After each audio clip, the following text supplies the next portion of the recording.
Okay, it is now 7 o'clock, and we'll continue on with the agenda. The next item on the agenda is the Pledge of Allegiance. So if everyone will please stand.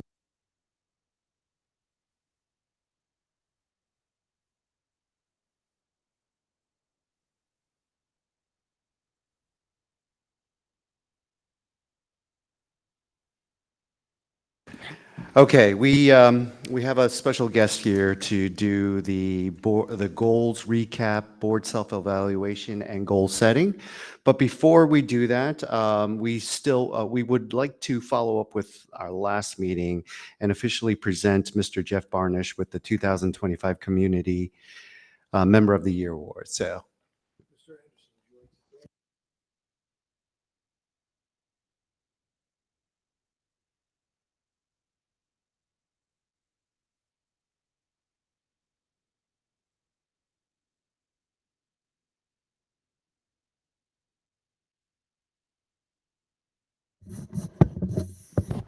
So we'd like to have acknowledge our partner and friend. Mr. Barnish used to be our foundation president, and he was also my neighbor. Not anymore, but he used to live next door. I won't be living there much longer either. But it's great to see him. I know he had an issue last meeting. We couldn't get him in, but I asked him if he would come, and he graciously accepted. So we just want to acknowledge Mr. Barnish as the Community Member of the Year. And this comes with a nice plaque, Community Member of the Year, Mr. Barnish, and a $200 gift card to Casabella, which he says is one of his favorite places. So we got that. And we just want to say thank you. And if these gentlemen want to say anything too. I just want to quickly say thank you to Jeff. I've known Jeff for quite a few years. We've coached together in youth sports. Jeff is intertwined in this community more than anyone I think we know. His business is here in town. His business sponsors every sport, youth sport in town every year. His business actually donates part of their land to help some of the youth sports in town. He has personally coached many sports in town. He has also been involved in the schools. The Education Foundation, Jeff has been the golf chair. He's been, I think, vice president. Jeff, since he's been involved in the foundation, has literally fundraised and donated over $100,000, probably hundreds of thousands of dollars in his time with the foundation that directly supports our schools. He's in the schools all the time. I've seen him handing out lunches, volunteering at field day, numerous activities. So I just want to say thank you to Jeff. Well-deserved honor, and truly a privilege to have you in our community.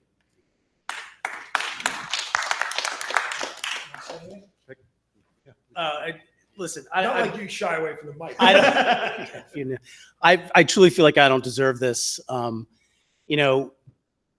I think education works best when there's community and familial involvement. And if you get more people to buy in to the process, then it's got better chances of succeeding. And that was it. I just wanted to be more involved.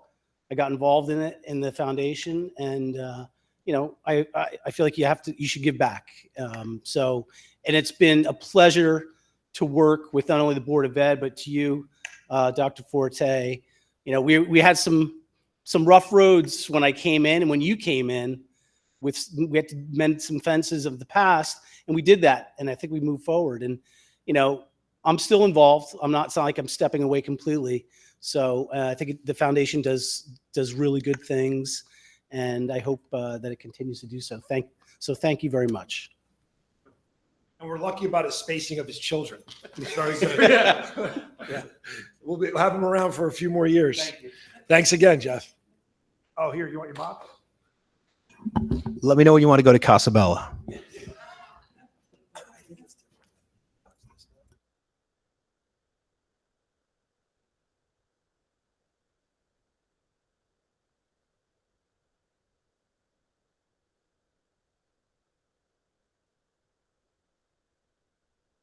You're welcome to stay. We'll be now presenting the goals recaps, the board self-evaluation, and the next year's goal setting. So I'd like to introduce Ms. Charlene Peterson from New Jersey School Board. So thank you, Charlene.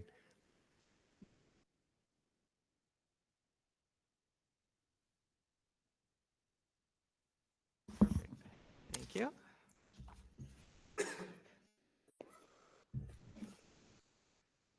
So I just wanted to thank you for the opportunity to be back one more time, right, for your goal setting meeting. Thinking the last time I was here was going to be my last time with you. And I just, again, can't tell you how much I appreciated the recognition that the board provided to me. And it really has been a pleasure to work with you. So I wanted to start out acknowledging, I guess, two of your members, at the Spring Morris County Dinner. Both Mike and Dino were recognized for their length of service of 10 years of providing service to the students in the Denville community.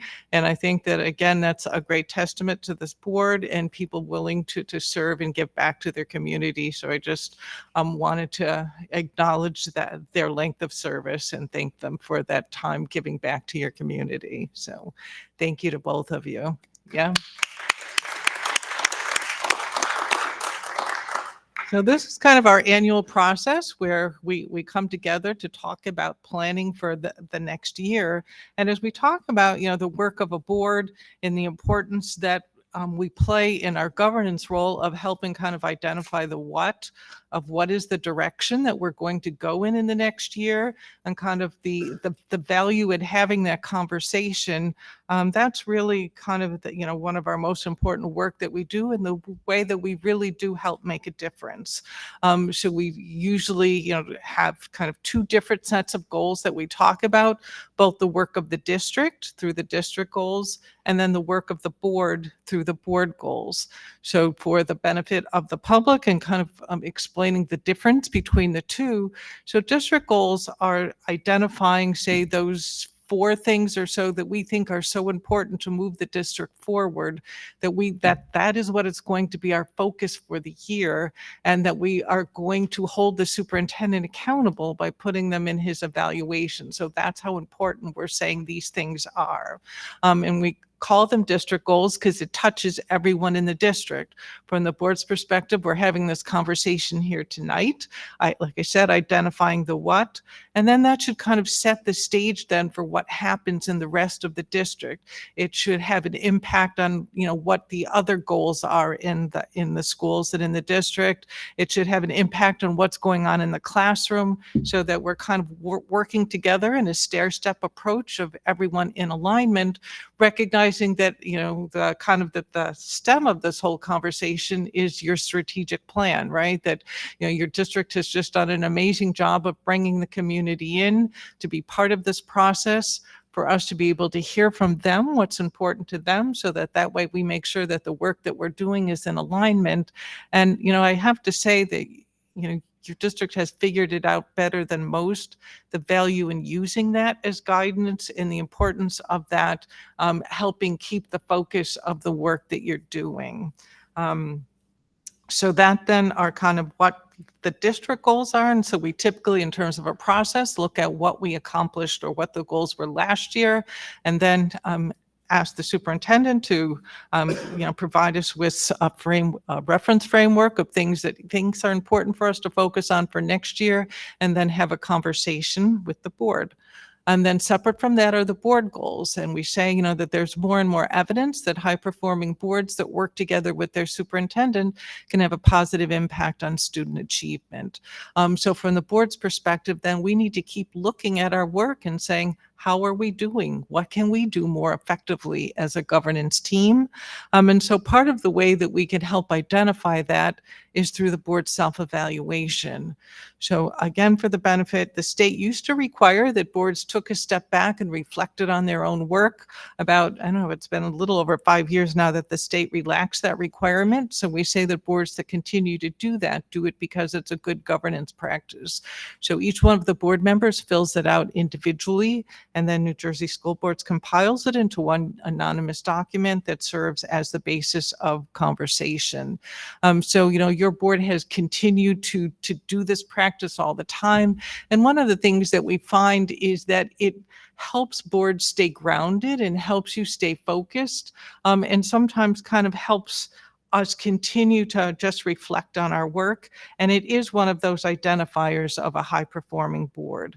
So one of the things that, I just wanted to say about the board self-evaluation, particularly in this year, is that I was really just kind of amazed at how your board is evolving, and just the language that the board was using and the way that the board was talking about your work, that I feel like you have moved beyond just a board that works as a collaborative team, and that you really are kind of now having conversation and talking about the work you do as if you are a strategic team that has a governance mindset. So you are not kind of plagued or not even talking about maybe some of the things that most boards do, because you have moved beyond that and you have settled into like a high performing governance role.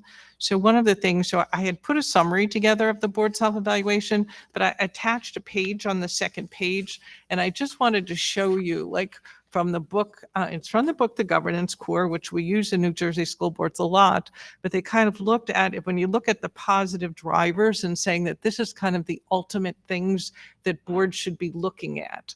So I just wanted you to see how closely how that just mirrors the work that you're doing, right? As you looked at your own board self-evaluation, said you focus on governance, have a governance mindset, you're beyond just having board presentations like for the audience, but engaging the board, that you take true ownership in this work, making sure that you have an ongoing understanding that you're just not trying to get the votes, but it's important that everyone understands what you're doing, that you are driven by strategic goals, and that's what helps drive your agenda. You're proactive and forward thinking. You support the governance functions of the board, and you have board superintendent cohesion. So as you look at that, to me, that just describes you perfectly. So I just kind of wanted to get your reflections or thoughts as you kind of put this board self-evaluation together, and kind of as you look at how you work together as a board team, and just kind of wondered what your thoughts are in terms of your work. And if, for those of you that have been here a while, if you too see yourselves as having evolved and kind of now at a level of work that is, kind of beyond what a typical board would be doing. Yeah, I'll start it off by saying that from a board perspective, the power or the influence that the board has is down to the policy level. And it wasn't until recently where I began to ask the question more frequently: what policies do we need to look at to instill some of the changes that we might be having discussions at any given time?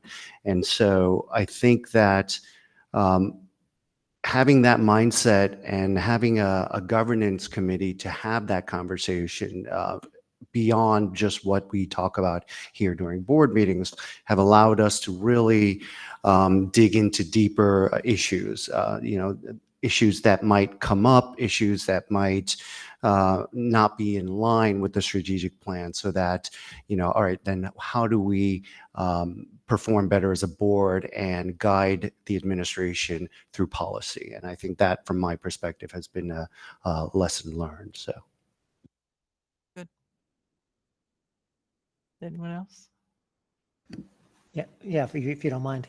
Yeah, Charlene, I think I had said this to you once a while ago, and I think you even called it out in at a school board's function, that, one of the things about working with this board particularly, and I count myself lucky to be a part of this board, is that we all know that we come at this with the right, there's no agenda. There's basically, it's all about student achievement. It's all about serving the district.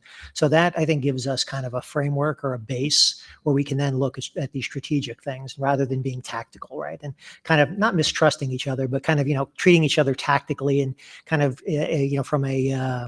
from a point of view of like, just trying to convince somebody of something so that I win. That's never been the case in this board. So, and that's something that I think we've come to over a long time, but I think it's baked into how we do things.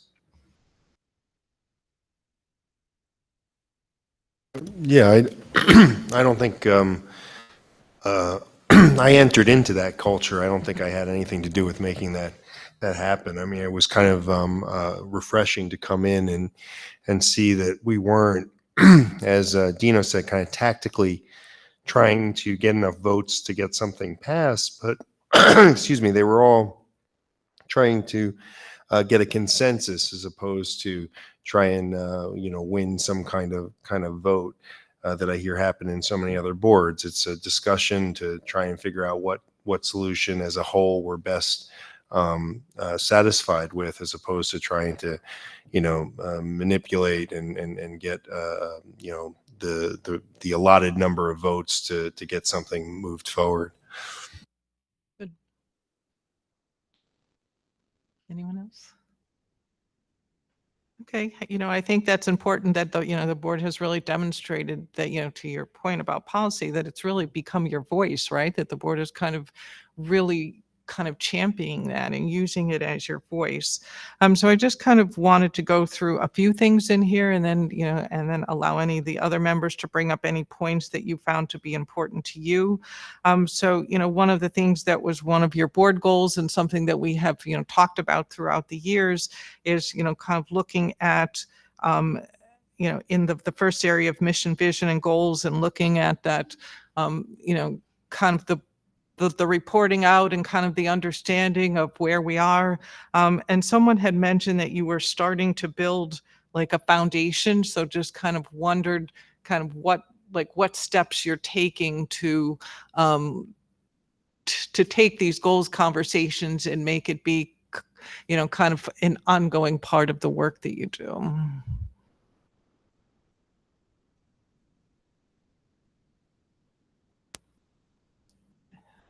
Well, for one, I'll start it off by saying I like the New Jersey School Boards tool. Oh, good. That was that to me allowed me to revisit a lot of the issues that we might have had, something that I might have forgotten, and allow me to say, yeah, that might be an area that we could address. And so I think the process that we're building here can help us be a better board in the future. I also think that, like I keep mentioning governance committee, but I think having that committee allows us to even discuss board goals or district goals and have a formal place that we can then summarize our thoughts, introduce other board members' ideas as well, and have a discussion around it, and then make a recommendation around that too. So. Good. So one of the other thoughts then that I wanted to bring up to you too was when I was looking at the way the board was talking about the student achievement piece of it. And so sometimes I feel like from a board, we recognize that how important it is, how vital it is to our work, but sometimes we are not really sure kind of what our role is, and right, or how much do we have to dig into this. And I feel like one of the things that was evident to me that I was wanting or hoping, to point out to the board as well, is that if you look at like last year's district goals that we set, and I looked at the language in them and talked about like increasing achievement for all students. And then again, looked at the tiers of support, and again, mental health and needs for all students. So it really comes down to the board setting a priority and establishing an importance that says, and that voice needs to come from the board level of saying, it is important to us that every student in this school district has the right to be successful. So that's kind of what our role is, to make make sure then that we are sending that message and sending it clearly. And, and then your administration takes that message and then translates that into the work that they do. So sometimes I feel like from just some of the comments I was reading that I feel like as a board, you didn't give yourself enough credit for understanding the importance of that wording that's in your goals and the importance of sending that message. So just from a board, just wanting to make sure that you understand and value just the fact that your standards are high and your expectations for all of the students has to start here at the board table in order for it to happen in the district. So, Charlene, what does number H or letter H mean under accountability for student achievement? I don't understand what that statement okay, let me means. find. It's on page 4 of Okay, the. yep, so this that was blue one of the areas, right, that the board had evaluated itself a little bit lower. So it is just kind of making sure that everything that we do, how do we tie it back to student achievement? So like if we are putting in a new program, why are we doing that? If we are, getting new books, if we're looking at the facilities, how are all of those things tying back to student achievement so that when we send a message out to the community, it's not, we're just doing this, but we're doing this because of the impact that it has on student achievement. So kind of making sure that we always include the why, kind of focused around that is student achievement in our message.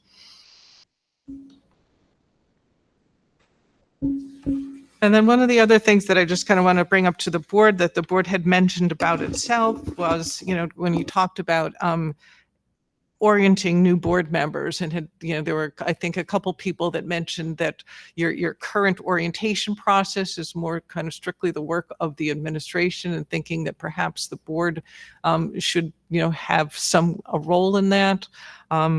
So, I mean, I didn't know if you've given thought or talked about in the governance committee, that board seemed to be now putting together like a new board member orientation handbook that you would give to a new board member that kind of, explains kind of the work of the board and how the board, what your committees are and those types of things. So I have a couple examples that I would be happy to share with you if that would be something that the board would be interested in considering. And, because as we look at, like you said, the culture that you've kind of developed now, it's important now that we kind of memorialize that, right? And so that we keep it going. So. And that was really all, pretty much that I had in terms of things that stood out at me. So I just wanted to see if anyone else had anything that you wanted to bring up about the board self-evaluation.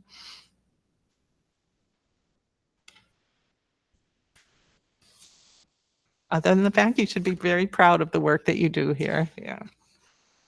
Okay, well then having said that, I guess we will turn it over to the goals discussion then. So I will turn it over to the administration here and have them lead us through like a recap of last year and kind of what the thoughts are for this next year.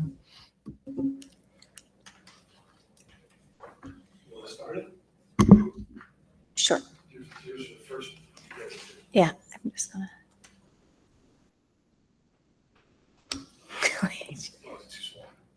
No, I mean, you want me to read Denville Public Schools? No, are we? Yeah, I can read that. 24, 25 district goals cap. I don't mind.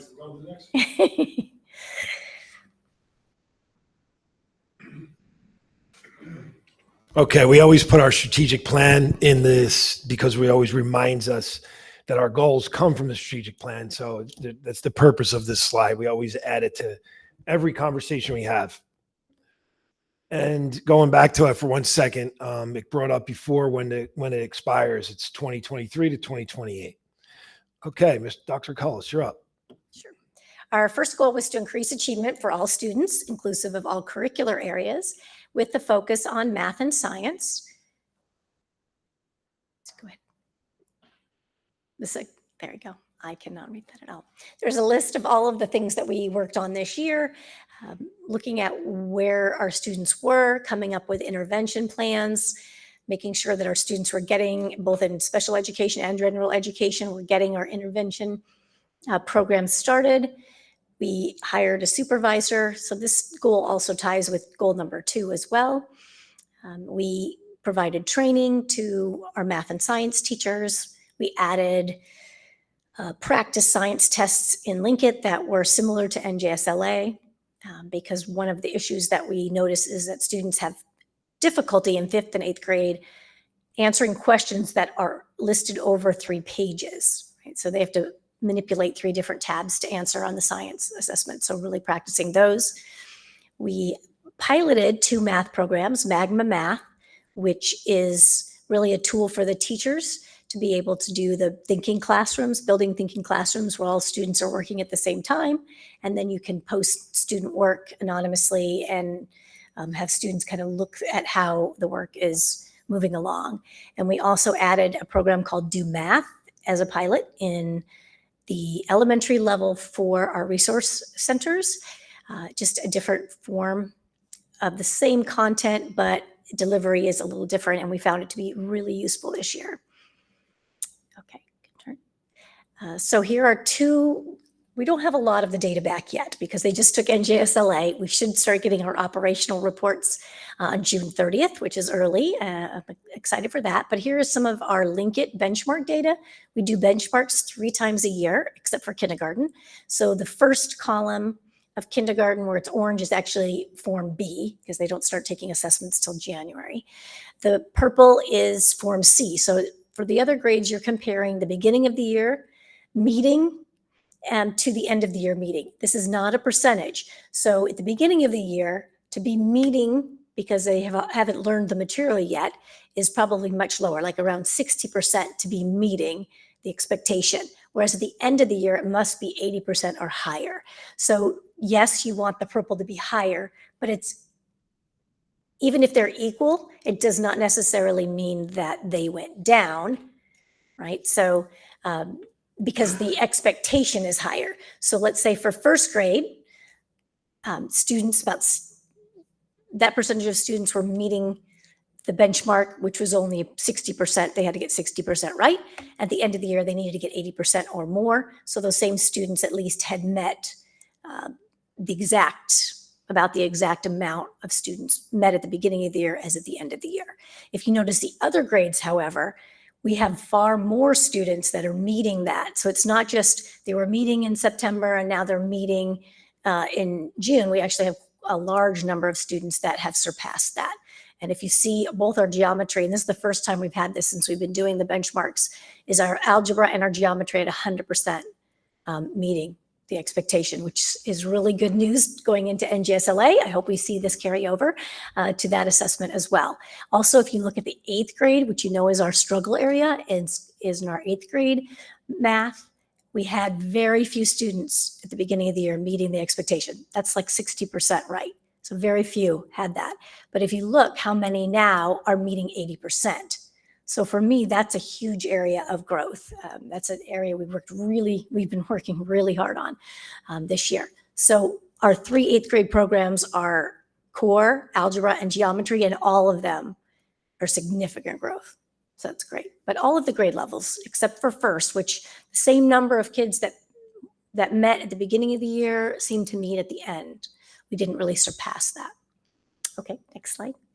And this was just a comparison of the C to C. So they're not the same students, right? So it's like the 3rd grade. How did the 3rd grade do at the end of year C last year in 2024? And how did they do this year in 2025? So again, not the same students, but you could look at the 3rd grade green and compare it to the blue 4th grade if you'd like to see how that is. So this year, most of the, from the testing grades from 3rd grade on, or 4th grade on, seem to do either similarly or slightly better. Again, 8th grade seemed to really skyrocket there. They seem to do the best over how they did as a 7th grade to 8th grade. Go ahead. The second goal was to expand our tiered systems of support. We started by creating the supervisor position, and then we hired Mrs. Heising, and she has overseen the TSS process in all 3 buildings. We worked with Linkit to create our own forms and really streamline the process so we can monitor it much more closely. We took the students who already had TSS plans and transferred them over to Linkit, and we were able to monitor those students, but then took on new cases as well. After monitoring through the year, some students left the program and are back to just our general education. Some students were moved on to CST evaluation, but no students really do that until they've had at least 3 rounds of TSS monitoring, and that's about 4 weeks to 8 weeks each monitoring cycle. And then I'm just waiting on the 2 things that are not completed. On June 30th, the end of the year, a report will come to me, and that's just our whole, once we get all of our testing data back, fully analyze the beginning of how these students were doing at the beginning of the year and how they're doing now, looking at all the data, the benchmark data, fact fluency, because we really only have the intervention mostly for math and language arts. So all of the language arts categories and all of the math categories. So Mrs. Heisman will analyze that, and then I can provide that report to the board as well. Okay, we also had some goals and operations. The first goal, goal 3, is to investigate and report on possible solutions and challenges in the district transportation. Investigate solutions to the bus depot flooding issue, review current, review recruiting and hiring practices, consider different options, and discuss with the DEA. So what did we do here? We had a proposal from EI on possible places where we could move the bus garage. That has been shared with the board. We had the task force that met on September 25th.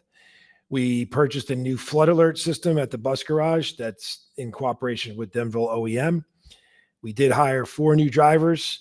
Unfortunately, 2 resigned and 2 more are retiring. So we feel like we never really get ahead. We're just kind of staying flat. One thing that we did, Damaris and I worked with some of our staff members, created 3 bus lunch aid positions that are full-time. And one of the reasons is we couldn't find bus aides as well.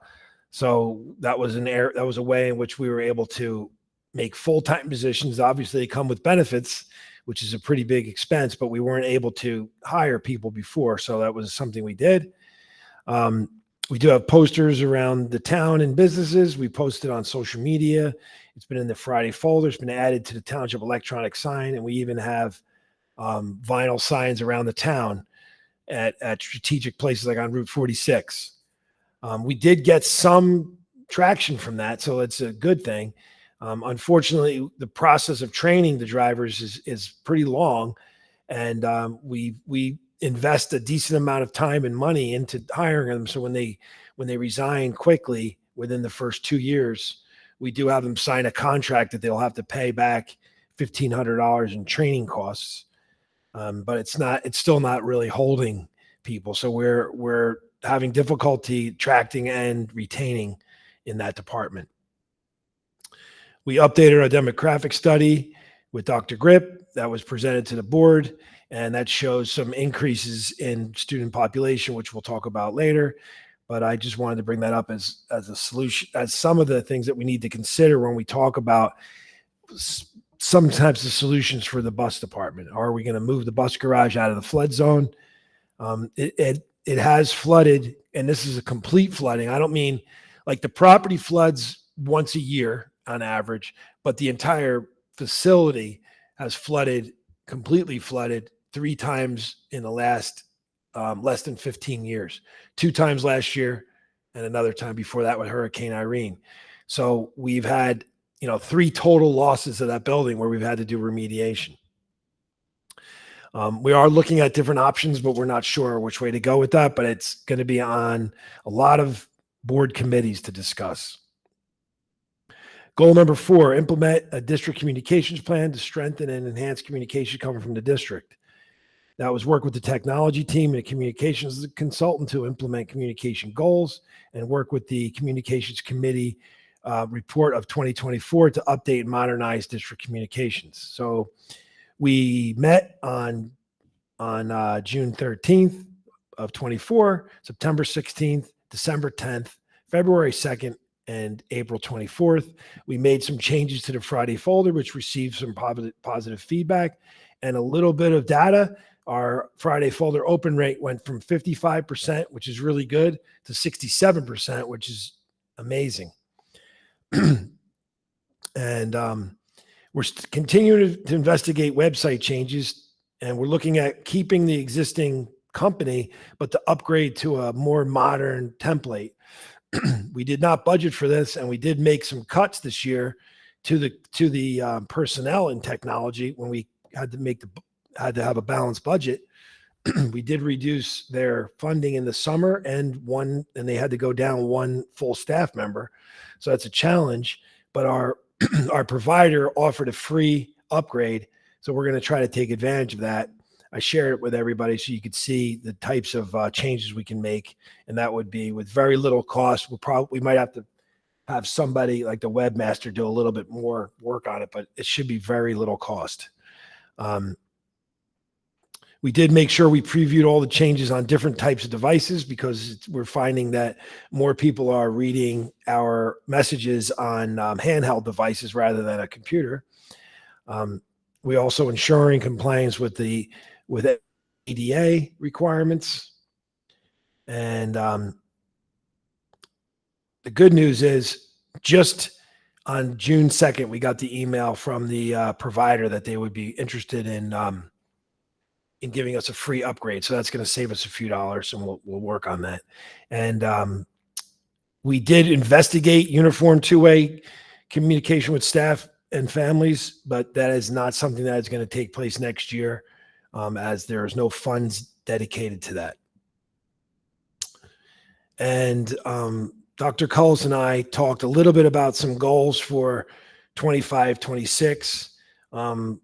Would you like to talk about maybe 1, 3, and 4? And I'll talk about 2.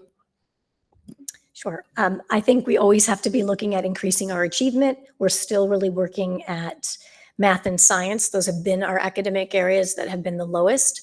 We seem to maintain our ELA and social studies, but in science and math, those are the areas that we need to continue working. I am really excited to see how we do on NJSLA this year, to see if we have the improvements that we want in both math and science. I only can see it a little bit on the benchmark, but hopefully we'll see that out. So I do think that goal still needs to be continued. It seems to be that whatever grade level, we have that intensive coaching model, and whatever grade level our coach is working with seems to skyrocket up that year. And then the next year, if we get new teachers in the previous grade, or she's not working directly with them as much, they seem to taper a little bit. So we need to review that model and see if we can somehow increase the time that she is with, not only with her focus grade, but also with some of the other grades as well. That's goal 1. For goal 3, we need to evaluate our current special services programs, the costs, our classification rates, and our offerings, and consider some possible additional programs that we have many students that we have some students that go out of district. Are those programs that we could be offering? Do we have enough students that we could have a program here? Could we be offering something else? We have already made some changes this year, so that the title and the scope of some of our programs, so that it can include different students, but we would want to still investigate that. And then this was one that is, number 4 is really directly from the strategic plan. There was a request really from the group to develop a vertically aligned progress of social emotional learning skills. So we don't really have a social skills class. I mean, we have that in advisory, we have it in our social emotional health class in the elementary school, but we don't, and obviously infused in all the areas, but we don't think we have an articulated, vertically aligned kindergarten through 8th grade skill set. And number 2 is something that's going to be on our minds for a while here. Continue to discuss, investigate, and report on possible solutions and challenges in the areas of instructional space, class size, finance and operations. And that includes just in general budgeting. As you know, and we just want to make sure everybody knows this, it's for the first time we did have to cut. We had to raise the tax levy by 6% while cutting 4.6 positions. So we need to continue to work on challenges in finance, operations, meaning transportation, instructional space, and class size is going to be a big issue for us, considering the report from Dr. Grip, and we expect to have additional students coming into the district soon. Within the next 5 years, we should have about 200 more students. And then if the next 5 years is the main concern from our demographer, he feels that we're pretty close to being able to handle with some minor modifications that we could handle the influx of students till 2030, but it would be the next 5 years that would be a challenge. So I think that this goal, as a matter of fact, I think a few of these goals are going to need to be on our goals sheets for the next few years. And now we went over our goals, and now there's a slide, I believe, for the board goals recap. If James or somebody else from the board would like to recap the board goals, that'd be great. Sure, I'd be happy to. I want to ask the board a quick question before I proceed. Do we want to ask the administration, after they've made that wonderful presentation, Dr. Forte, Dr. Cullis, thank you for that, specific questions regarding those slides, or would you like to hear our 2024-25 board's recap first? I'd like to go over what the district goals were. Very good presentation and some great ideas there. So I guess I'll start. So on the space consideration, which is something we discuss a lot.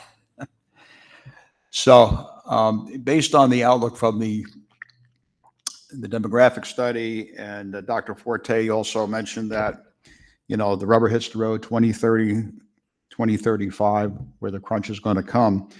So, you know, and we've had a lot of, you know, good ideas that and something recently fell onto our lap that we're looking into. So who knows what's going to happen 6 months from now? Something else could appear. But with the financing and any renovations or building that needs to be done, you're probably looking at a 3-year timeline where we're probably going to have to make a decision. I mean, it'll be tough going if we wait till, like, you know, when 2030 is here and, you know, drag it out. And I don't think we're dragging it out because we're not working on it. We've been working on it for a long time. And again, we have a lot of discussions and a lot of options to look at. So I just think we have to keep that in mind and work towards that, getting to the final decision. And as we mentioned before, you have some great ideas for Valley View School, some possible expansion there. The students from Lakeview, the Annex, and the Riverview are all going to be going to Valley View at some point. So that's where you really have to fine tune what the space needs are going to be. The special services evaluation, to me, that would be one of those, you know, a work in progress type of goal. And that's a good idea that we spend a lot of money on that. It's very important. So we have an evaluation going on as a goal, but after the evaluation, you're probably going to come up with some ideas, maybe some new programs have come up that we can utilize, special services, et cetera. So the following goal would be that we would implement them, those that make sense to do. But we want the evaluation to turn into something that we can do and then measure the results of that for improvement. Thank you, Mr. Cass. Any other board members would like to ask questions? Then go ahead. Yeah, Mr. Anderson. I just have one question for Dr. Cullis. You mentioned the coaches we've been using and the success we've seen, but also challenges. So help me understand, are they working with the teachers to maintain that continued growth that they're seeing, or how does that model look like? I don't know necessarily exactly what they're doing and what that looks like. So it's a little different between ELA and math, but ELA continues to work with every grade level and meets at all of their CT times that are in their schedule. So that's part of their meeting time. For math, we Jen Caforti selected one particular grade and works with them multiple times a week. So we started this at 2 grades. So she did 3rd grade and 6th grade at the same time, and then 7th and 4th grade. And then this year was 5th and 8th grade. And every year that she's doing that intensive coaching, we see that grade just soar. Excuse me, soar. But the next year, if the teachers move different grades or she's not with them consistently several times a week, it seems that they go back, they slip a little bit. I mean, that's the only thing that I have been able to pull out of that benchmark data right now. Initially, I just look at it and I say, oh, look at every year, the year she's working with that group, they go way up. And they go way up in NJSLA that year too. So it's a matter of how can we either change the model? We don't have the finances right now to hire, and it sounds like we need another coach as well, but we're not able to do that. So how are we going to spread her time a little bit more? Now that she's done all the testing grades, she can spread herself a little bit better than the intensive coaching. The loss of teachers in math has been difficult because it's then retraining a new person every time. So that really has been the challenge with that. So totally makes sense. I guess when she is going in for that intensive kind of infusion into the classroom, is that like a co-taught environment, or what is the environment with the existing math teacher and her coming in? What does that look like typically? It's a mix. So she goes to all their department grade level meetings, and that's where she'll work with them individually on this is what we're doing, to planning, different strategies. She also goes in and models for them and shows them how to use the strategy. Sometimes she does co-teach. Sometimes she shadow teaches, which is their teaching, and then she whispers in their ear, okay, say this, do this. Really depends on the length of time that teacher has been teaching, which model, but all of those are in play. And it really works. I mean, it has shown that it really works. It's just that we have only one ELA coach, K-8, and we have only one math coach. So like 5th grade had new ELA units and worked with Jen. So that was a pretty intensive year for them. I bet their scores are going to be quite good because they spent all of their team time and planning time with the coach. So that'll be interesting. But that's really what I can pull out at this point, is that we have to figure out how to duplicate her, but how to actually pull her into the other grades as well. Like she hasn't worked with 1st grade. 1st grade looks a little flat to me. So I think that's going to be a focus. We'll see on that. Got it. Yeah. And I think you hit the nail on the head, right? I think it's, to me, if her benefit gets so much greater, exponentially greater, as she works with teachers to then use that knowledge and use that ability instead of students, right? It's like, then there's 4 of her out there. Each year she can kind of expand. So appreciate the focus there and the information. Any other board members? All right, then I'll go ahead and proceed with the next slide, which is to discuss the board goals. The first goal was to represent the needs of the districts through advocacy on matters of concern at the state, local, and/or national level. Over the past 12 months, we've approved a resolution that was discussing the new developments that were occurring in town. In which case we had requested that the local politicians review that. We actually created a cover letter. The governance committee reviewed that cover letter, and we asked the administration to send the letter and a copy of the resolution out to the local politicians and the local legislators.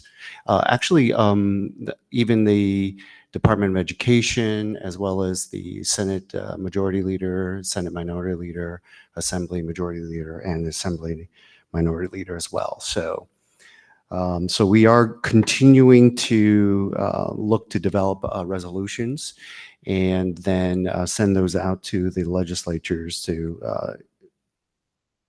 so that our voice could be heard down at the education level. The second goal is to regularly monitor progress toward district vision, mission, and goals, adjusting as needed.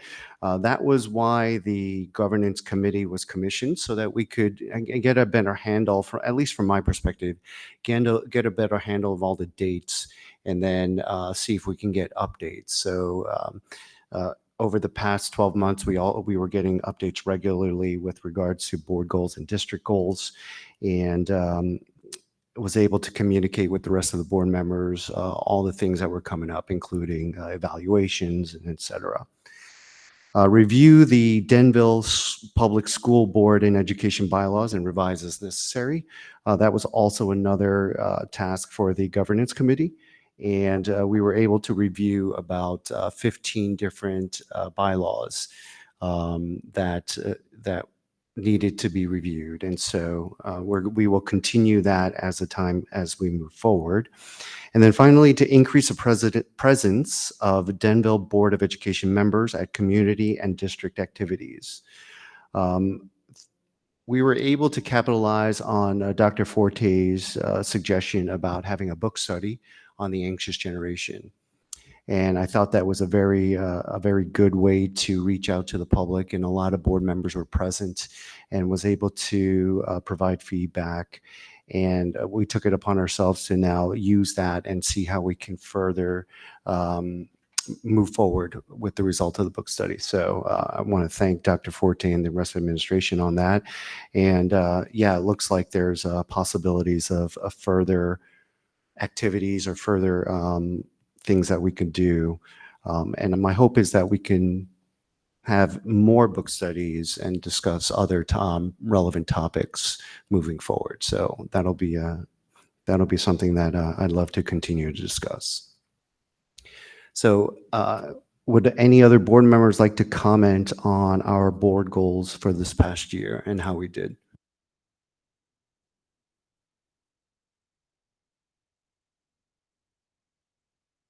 The one thing I would mention is I think board goal number 4, increase our presence at Board of Education members at community and district activities. I think we did good in certain times, but I think it's really important that we show support to our staff when they have events in the building. Dr. Forte has done a really nice job of getting us that information, getting us the calendars, putting it in the board reports. I can speak for myself. I think I've done an okay job with it, but not great. And I think it's an area that truly our staff works so hard, and they seem so appreciative when we show up and just show face and say thank you and be there for them. So and the entire community, right? I think the community recognizes that. I can't tell you how many times I'll show up to an event at the elementary school and they're like, "You don't have a kid here?" I'm like, "I'm here for the board." And they kind of look and they realize that it puts us on a different level, I think, as a board. And I think just makes everybody feel like we are even more engaged. And those are the type of events I think they almost expect us at. So I think it's still an area that we can do better as a board. And that being said, I also recognize that every single one of us wear a multitude of different hats, whether it's a full-time job, whether it's a parent, whether a lot of different things, community, other volunteer events. So I recognize the challenges, including myself, in trying to get there as often as possible. So I understand that. But I would say it's still an area I think that we as a board, I feel like when I talk to other boards, they are more active with being at school events. It's like almost like thought of like you're going to be there, as opposed to us. I feel like we aren't as active in that area. Thanks, Mike. Anyone else that wish to comment or add a few thoughts? Okay. So I guess I just want to add it on that one. You had mentioned that you are, aware of the activities, but some boards actually have you sign up for them ahead of time so that maybe 5 people aren't coming to one thing and nobody's coming to the other thing. So if you kind of look at it from a bigger, a longer time span, and then not try to have everybody go to everything, but kind of make sure that you have more representation at things. Thank you. I just want to bring our attention to the second board goal, regularly monitor progress towards district vision, mission, and goals, adjusting as needed. I think we would do well to adjust as needed. I think sometimes we see what our goals are, we have our strategic plan, and we do I think a good job of pivoting sometimes, but I don't know how I would add to that, or I think there is just a mindset kind of shift of this is not, in stone. Like our goals are not in stone. We can modify as we move.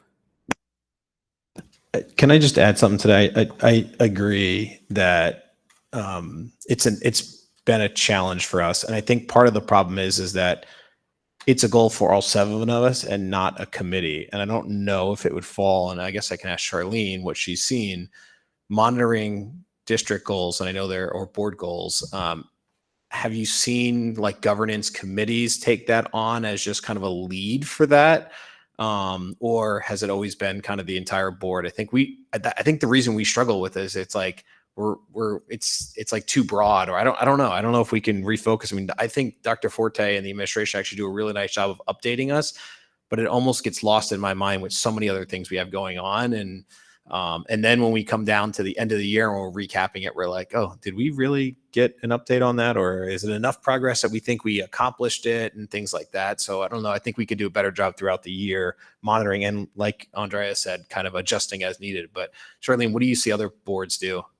So it would kind of be a combination of the two. I mean, so not every board has a governance committee, right? So for those that don't, they might assign the align the goals with what their standing committees are, and then make that standing committee be part of that committee's agenda, is to talk about the district goal and to talk about, the progress that's being made in that goal, so that it is the work of some committee of the board. Because to your point, the full board needs to have an oversight, but you can't perhaps dig as deep with the governance committee, making it be that responsibility, or sharing that responsibility for those committees that are aligned to those situations. And then sometimes the governance committee only maybe does those that there's not an exact alignment, say perhaps to a board committee. So, so looking at it that way, and then kind of use your 12-month kind of schedule or calendar and say, okay, in these months, and these months, we're going to have full board updates. And then other than that, throughout the year, the updates or the conversation about it will happen at the committee level. I mean, that seems like a good model, because like 2 of the goals would fit very well with IMP. And so we do discuss those things, but maybe when we're making the agenda, we can really highlight, like here, because we just had a presentation from our special ed director and talking about one of the schools, and we could have noted goal number, blah, blah, blah, make a real note of it so that we realize, yes, we are doing those things.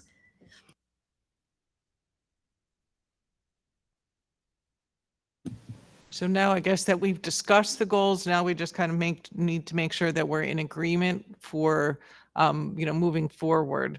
So it sounded like the board was, in agreement that the district goals that were proposed are goals that the board agrees with, right? Should be a focus for next year.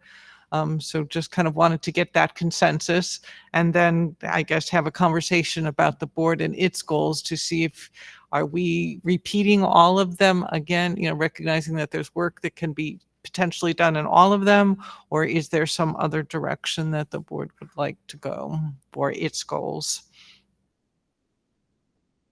Like, we talked about the onboarding thing. Of course, that could just be part of the work of the governance committee. I don't know if that necessarily needs to be a goal, but I think it's something that, came out prominently in the board self-evaluation. So it is something that the board should work on.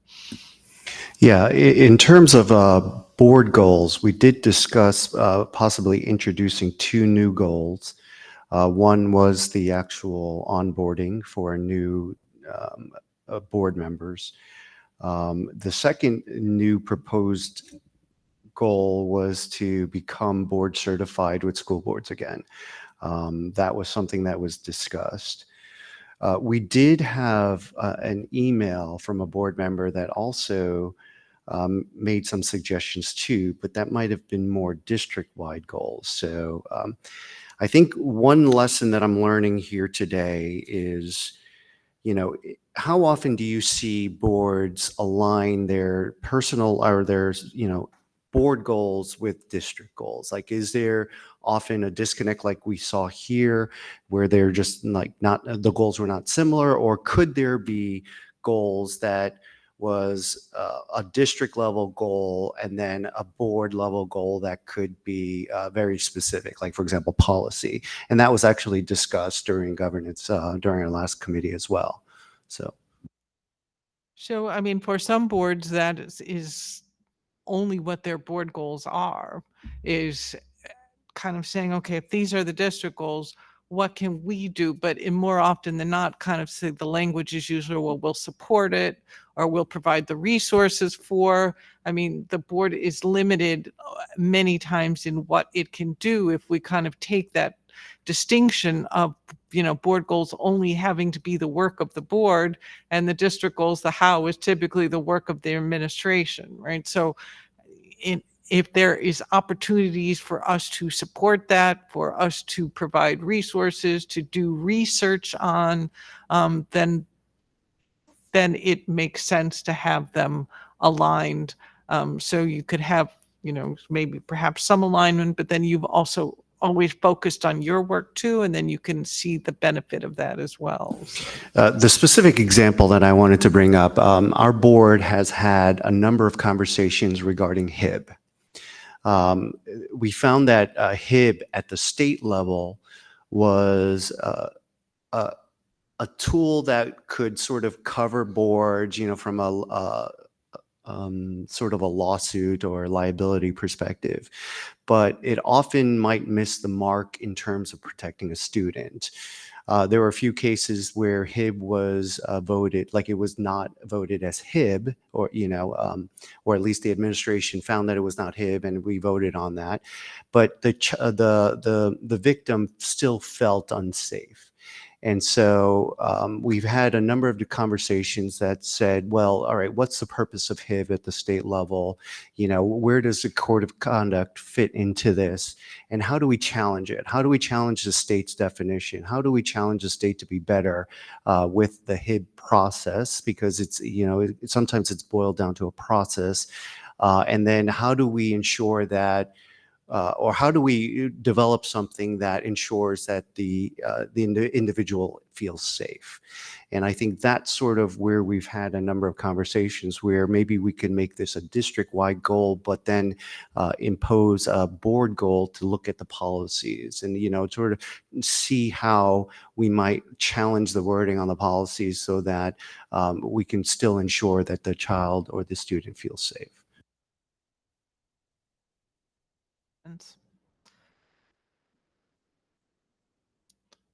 So then what is the board? I'm thinking you don't want to go to 6 goals, right? So I'm thinking, so which ones were you thinking we were going to replace? Yeah. So I think I do think it fits into the first goal to represent the needs of the district through advocacy on matters of concern at the local, state, and/or national level. So I think it is a tangible action that we can take without changing the goal specifically. And I think if you get too specific, then we did discuss this in governance, and it was about cultivating a safe environment for all students, building resiliency for children, and that is part of our administration. That's part of our community. So I do think that it is incorporated within our current goals. We just have to be specific in the actions that we want to take once we approve these goals. Okay, so then in that case, then we as a board should be looking at our specific goals, board goals, and also do we agree upon what the administration is proposing for the district level goals for next year? So my one feedback on the potential district goals is on possible goal number 3. I don't like putting in classification rate. It makes it feel like we're trying to lower the rate of classified students, which I don't think is the intended goal. It's just to look at it. In fact, I think we've talked about this before. I think that possibly trying to classify a student earlier would help benefit that student by then becoming unclassified potentially before they leave the district in middle school, right? And going into high school. So I'm not sure if that part of the goal is going to be misinterpreted, or I'm just not sure what we're trying to look at there, I guess is my question. I mean, I think the goal really is evaluate the current special services programs, and then those are just some possible things to look at within evaluation. But I agree with you, Mike. It's not about lowering it as much as are we providing all the services that we need to provide? How are we monitoring those students? So maybe it's just a matter of, I don't know if we need those things like that would be a or semicolon here. I think we could just do evaluate current special services programs. I agree with that, because the other one is cost. I don't want to, we're tying those two together, which in this goal, which I don't feel like should be tied together, because then it says also consider possible additional programs, right? So it kind of feels like we're being pulled in a few different directions. So I agree with you. And there may be opportunities to have cost savings, and there may be opportunities to reallocate those costs to an area that are going to be more beneficial. So I agree with evaluating current special services programs and either a period there or something else, but I don't like cost and classification rates being in there, is my opinion. How does the rest of the board feel? I agree. You can absolutely take that out. I would say consider possible additional programs, and even, we love the word innovation, like innovative programs. So something along those lines, just to add to the purpose of the goal, or the path in which we want to take, right? Yes, I think it's just taking a hard look at everything that we offer, because we've grown so much in the last decade as far as offerings that we have. Taking a good look at, are we meeting all the needs? Or do we have more than we need? Do we have less than we need? How can we be streamlining it? Just everything, an overall look at it, I think is great. So I like your wording with that. I like the words efficient and effective, right? Because that's what we're really looking for, is efficient and effective programs that would benefit. Efficient, effective, and innovative. Yeah. You've got three.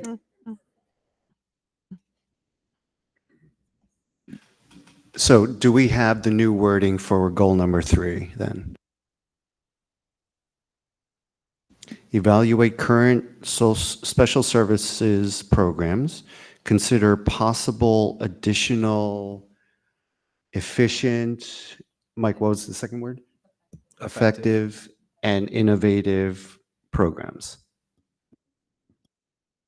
Or do you need the evaluate the effectiveness and efficiency of our current special services programs? All right, I like that as well. With consideration for possible additional innovative programs, something like that. So evaluate the efficiency and effectiveness of current special services programs. Consider possible additional innovative programs.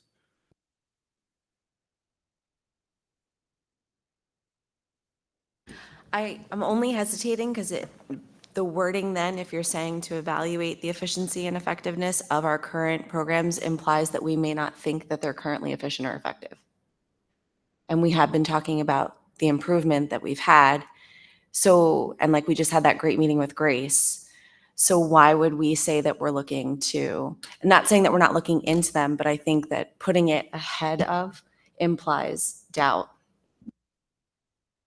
We can remove those two words and just say evaluate current. But even saying evaluate current is going to feel like, I think we're always evaluating, right? So I don't know. And we always want to be more efficient and effective, right? Right. And you can also evaluate with a positive lens. Like, it doesn't have to be that you're investigating, right? It's different. But I do like the inclusion of efficient and effective after the fact, right? If we're looking at revising or adding on, then yes, we would want those programs to be effective, efficient, and innovative. I just wouldn't put the words effective and efficient in the beginning.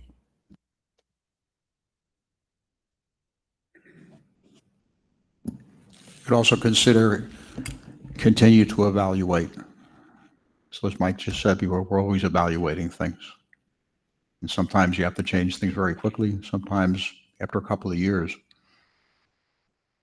But that's a good perspective brought up, that we don't want to have anybody misunderstand that there are issues that we have, all of a sudden we need to look at them.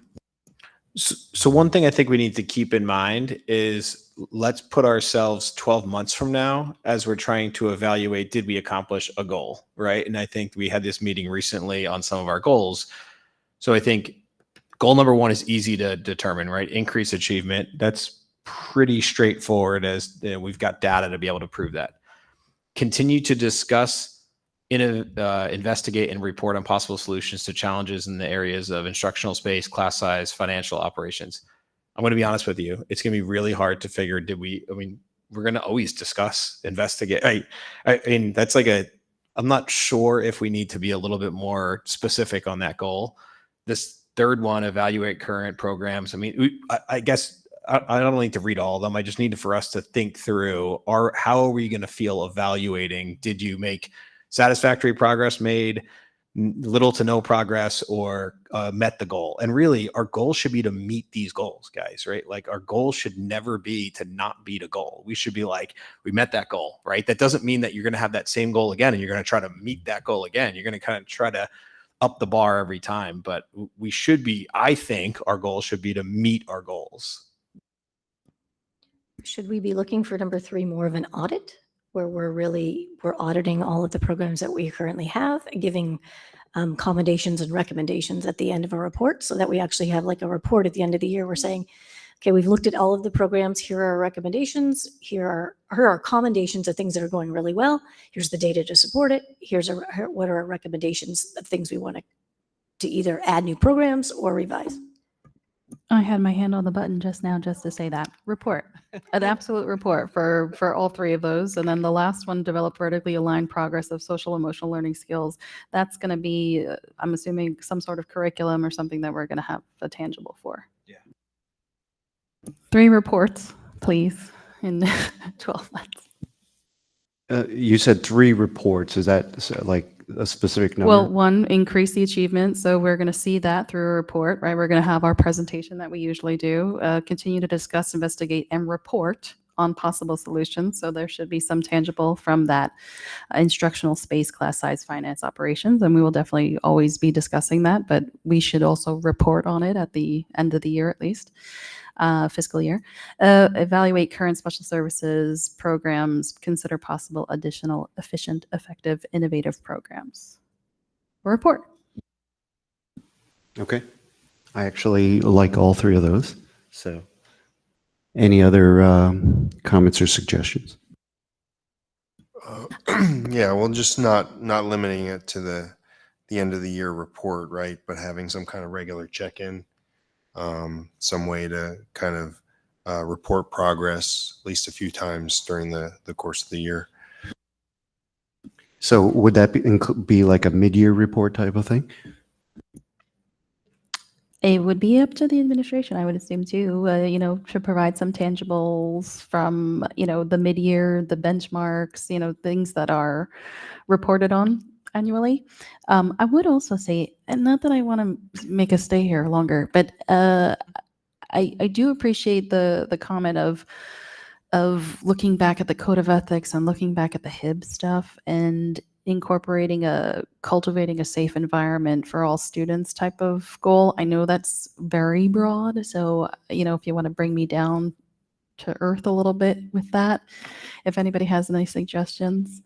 I know technically if we look into our caring community goals on the second slide, caring culture and family and community connections, that's kind of involved in there. So I don't know if it needs to be an annual goal. I don't know if we want to incorporate that some way, but I'm just throwing that out there. Cliff, you were about to say something as well. Did you want to?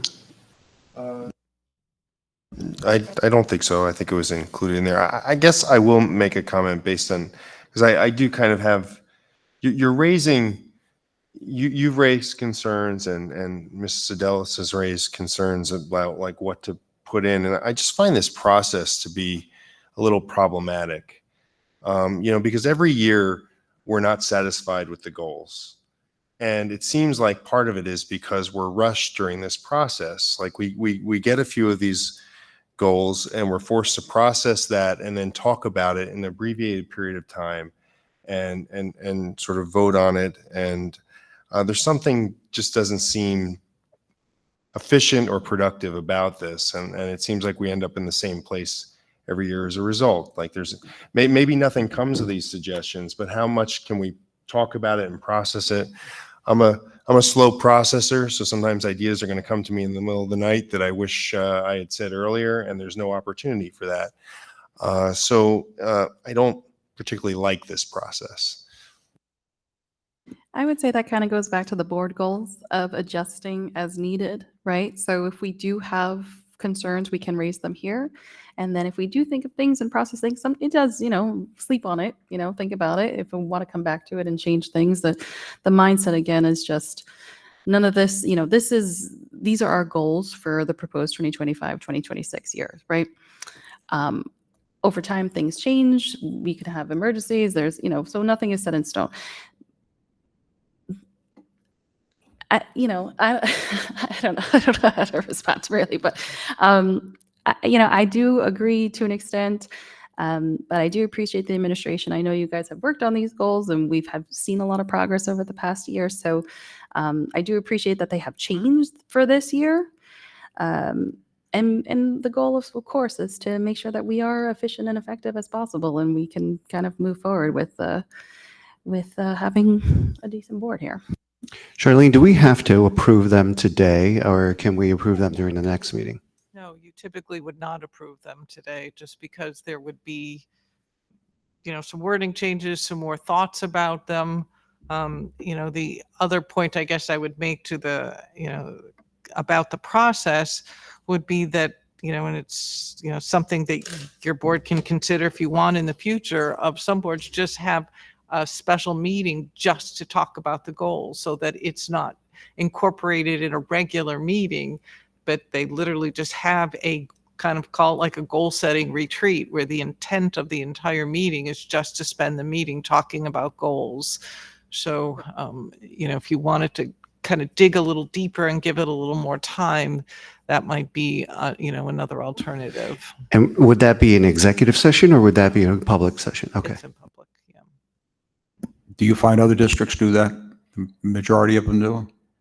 We're probably only idea. spending 15 minutes other than this today. Yeah, on the rest of your So meeting. really, like the most of So this is really kind of that. the same We'll thing. probably never do where there's nothing, because there's always some kind of resolution that we have to pass.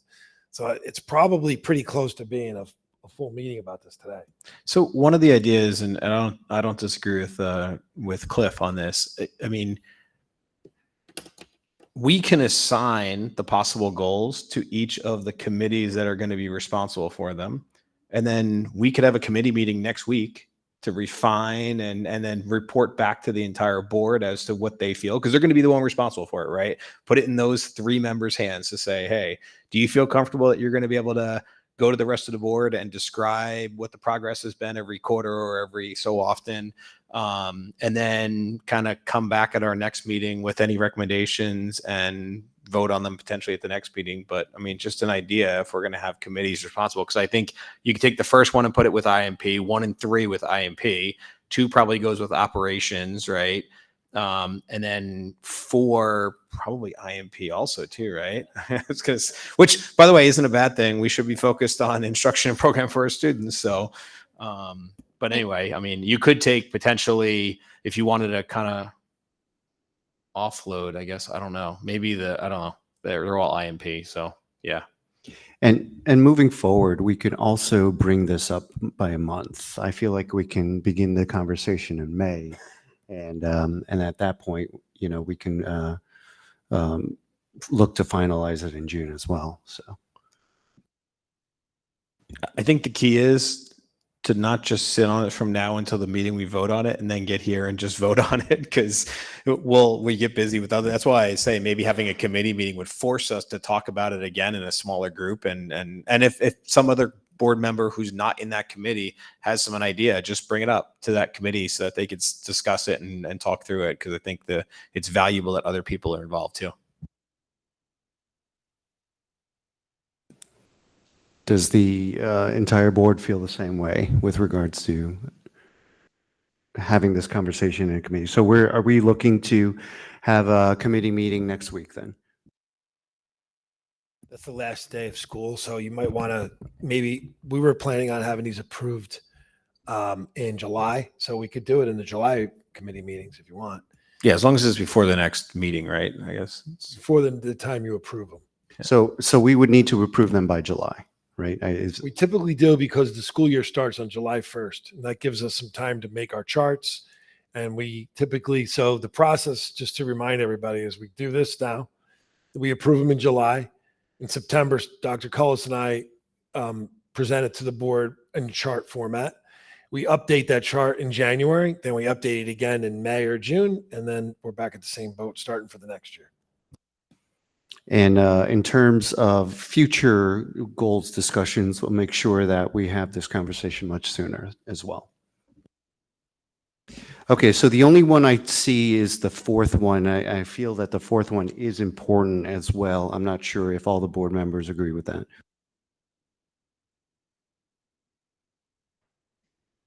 That's very important. Okay, Fourth great. on the district goal. But something we may want to do, people might disagree with me, is there's no metrics with that. I mean, I have to go back on my calendar and figure out what I went to. Most recent was the Rotary meeting with Steve's presentation there, which is quite an experience. I think everybody should go to a Rotary meeting and see what it's like. Yeah, I apologize, Don. I was referring to the district goals. So then we'll take these 4 goals and discuss it in committee, and then finalize it and look to approve it first meeting in July. Maybe we can do number 3 with governance, just to give 2 to IMP, 1 to ops, and 1 to governance. What do you think? The other thing too is the board goals can also go to governance. Yes, I have no objections with that in terms of handling the board goals. What 4 board goals do we want to look at? And I think that's the first question is the first goal, do we want to continue that for the next year? Or of all 4 goals, which do we want to continue, or the other 2 that I mentioned earlier with regards to onboarding process for new board members, as well as the board certification, how would all 6 rank amongst everyone?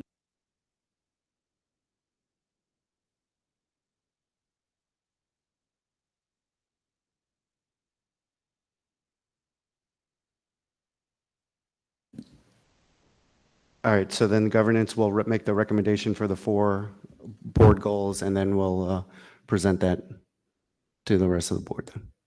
Okay.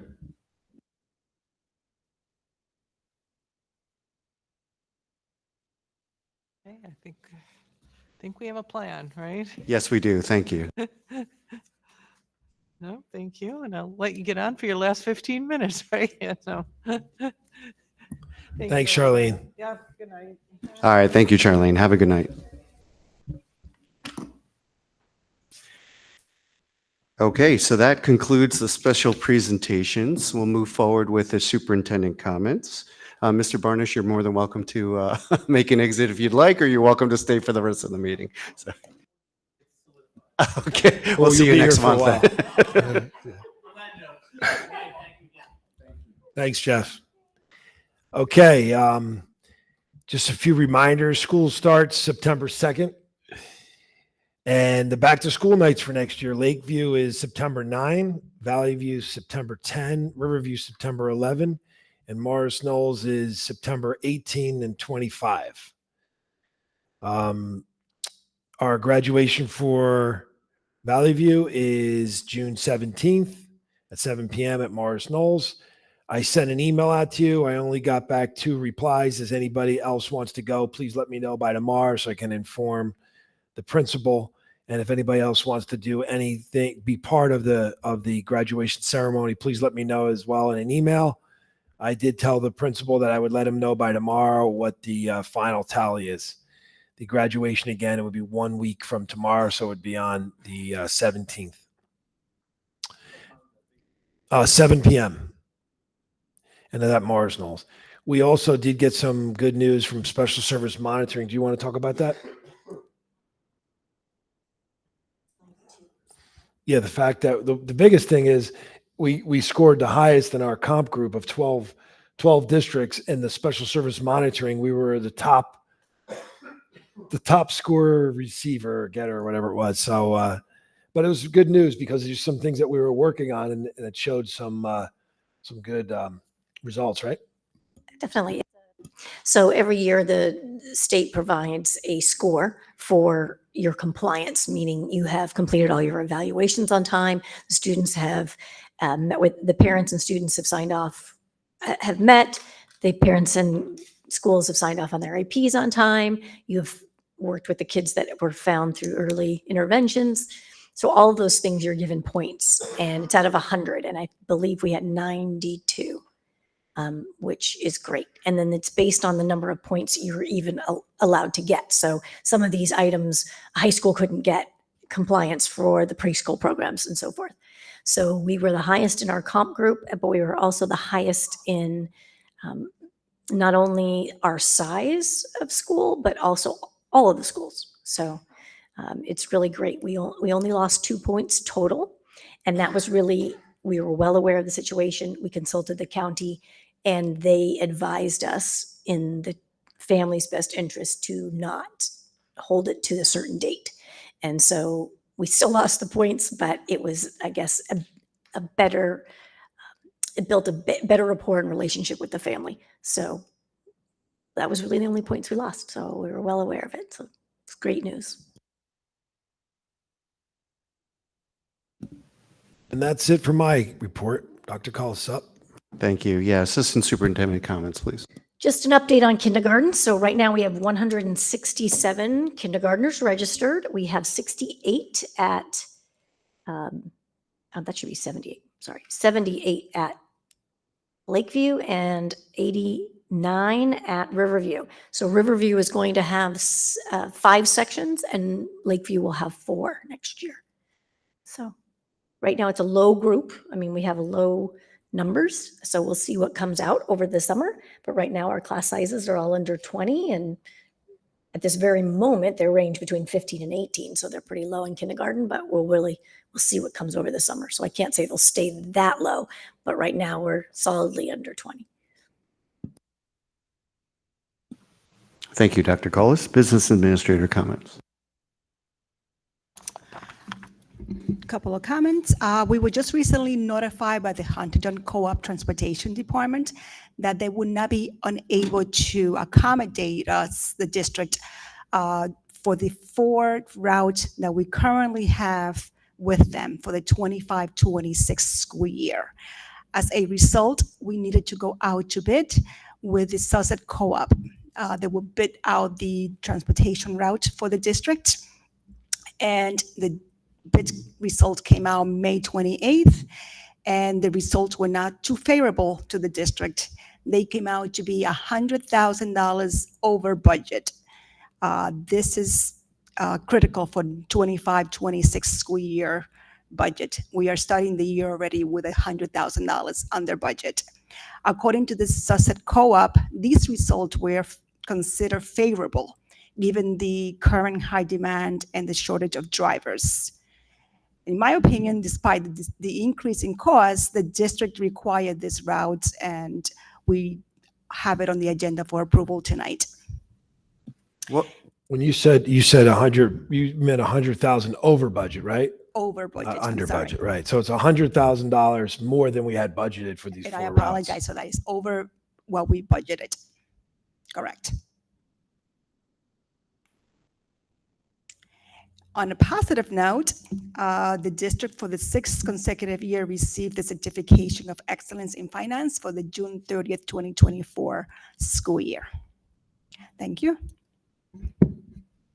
Ms. Gorowski, congratulations on that award to you and your staff, the entire administration. So that is incredible. Could you repeat what the final bottom line number was for the Sussex route? I don't have the specific numbers in front of me, but they were $100,000 over budget from what we budgeted for the 25-26 school year. So if we budgeted 100,000, they came in at 200,000. Is that what I'm hearing? That is correct.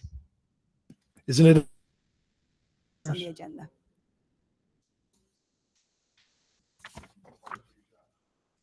It's on the transportation, on the action. Yeah, because, okay, when we get to that section, I'll go ahead and further ask further questions. So was there anything else, Mrs. Gorowski? No, thank you. Great, thank you. We'll go ahead and open it up for public questions and comments. It is 8:30 p.m. Seeing no one online and no one in the chambers, we'll close it at 8:30 as well. Old business, no action to be taken. Mrs. Zadelis, can you walk us through that, please? Sorry, I sure can. Sorry. Either myself or someone else at the next meeting will go through the following resolutions: the board reports for May 2025, the education reports for 2025, and the minutes for May 12th and May 19th. Thank you. Any questions or comments? All right, next item is new business action to be taken, personnel. Mr. Capello, can you walk us through that, please? Yeah, I'd be happy to. If there are no objections, I'd like to move items 1 through 8. 1 includes new hires, resignations, retirements, employee leaves, extra pay, salary, and adjustments. B includes or rather 2, sorry, includes a personnel item being rescinded. 3 is the staff master list for the 25-26 school year. Number 4 is retroactively approving employee leave under FMLA. Number 5 is another FMLA approval. Number 6, the leave of absence under FMLA. Number 7 is a retroactive leave of absence under FMLA. And number 8 is approving 1 new hire substitute. I'll second. Thank you. Questions or comments? I would just like to call out on item number 1, we have 3 staff members moving on the guide. We have Lindsay Benshoff, Ashley Butler, and Larissa Smith. So congratulations to them.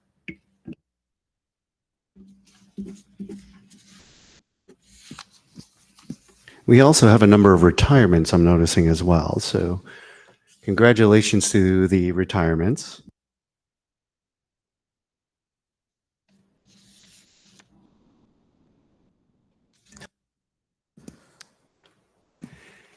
All right. If there are no, Mr. Corman's going to be really bored in his office. He's going to have 2 incredible secretaries that are leaving, as well as a secretary from Riverview. So I know, like Mrs. Estorino just said, they're incredibly important to the district, the face of many of the communications with the parents. So, and I personally have interacted with all of them, and they're incredible staff members. So excited to see them retire for their own good, but sad to see them go from the district. For the record, I did try to get the 2 Valley View secretaries to hang out with me for just 1 more year, but they said no.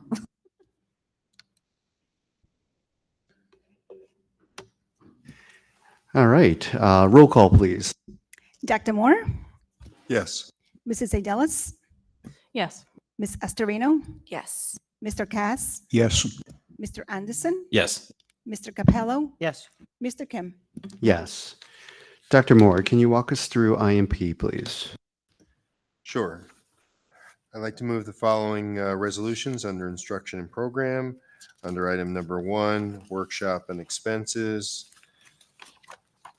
There is 1 workshop for the NJASA School Administrator Residency Program. I'll second. Thank you. Any questions or comments? Roll call, please. Dr. Moore, Yes. Ms. Adelis, Yes. Ms. Astorino, Yes. Mr. Cass, Yes. Mr. Anderson, Yes. Mr. Capello, Yes. Mr. Kim. Yes. There's no items under governance, so Mr. Anderson, can you walk us through finance, please? Sure. If there are no objections, I'd like to move under D, Finance, the following resolutions. Resolution number 1 is that the board accept the check from Sweeney, Richards, and Summer Incorporated regarding the cybersecurity incident during April 2024 in the amount of $16,563.95. Resolution number 2 is that be resolved that the Board of Education, based upon the evaluation of the proposal received and the recommendation of the school business administrator and board secretary, hereby accept and renews the contract for the commercial vendor Simply Gourmet LLC. On May 22nd, 2024, the board receives one response of the advertisement for the commercial vendor contract, RFP 01-2425 VEND. This contract was procured through the competitive contract process pursuant to NJSA 18A:18A-4.1, et cetera, sequential, and the rules and regulations of the New Jersey Department of Agriculture. Purpose of this contract is to provide commercial vended lunch meals to the students of the district. Response from Simply Gourmet was as follows: price per lunch meal, $5. Total amount of meals 2025-2026, $141,100. Total amount of the contract, $705,500. This contract with Simply Gourmet LLC is a one-year contract renewal for the 2025-2026 school year. I'll second. Thank you. Questions or comments? I want to thank Dr. Forte and Ms. Gurowski for the hard work on getting that check from Sweeney, Richards, and Summer. They were able to find a discrepancy and they took action. So thank you for your diligence there. Roll call, please. Dr. Moore, Yes. Ms. Adelis, Yes. Ms. Astorino, Yes. Mr. Cass, Yes. Mr. Anderson, Yes. Mr. Capello, Yes. Mr. Kim. Yes. Mr. Cass, can you walk us through operations, please? Glad to. Under transportation, item 1.1, I'm asking the board to approve to place an advertisement for a bid solicitation in connection with the sale of 2 school buses as follows. Bid number 1 is for bus number 184-54, and bid number 2 is for bus number 187-54. Item 2 is asking the board, upon the recommendation of the superintendent, to approve the participation in the joint transportation agreement with the Sussex County Regional Transportation Cooperative for the 2025-2026 school year at the following rates. Route 304, tiers are 2, annual cost $85,975. Route 307, tiers are 3, annual cost $89,595. Route number 308, 3 tiers, $95,025. Route number 358, annual cost of $107,152.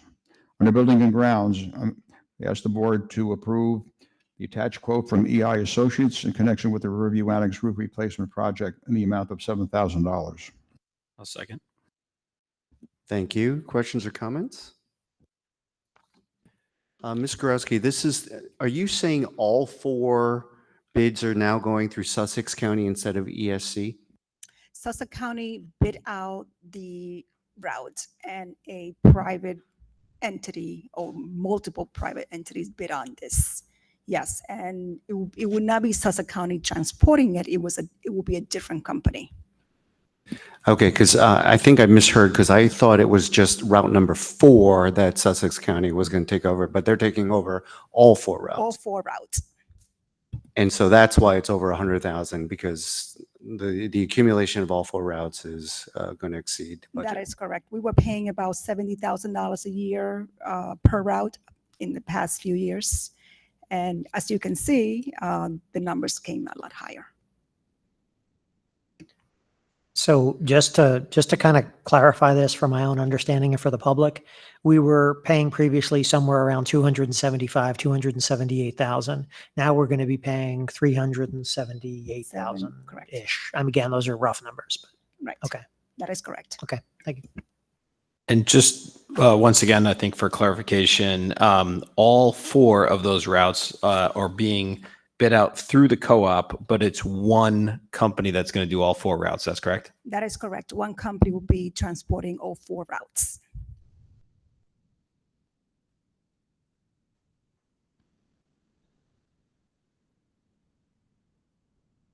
So if you don't mind, sorry.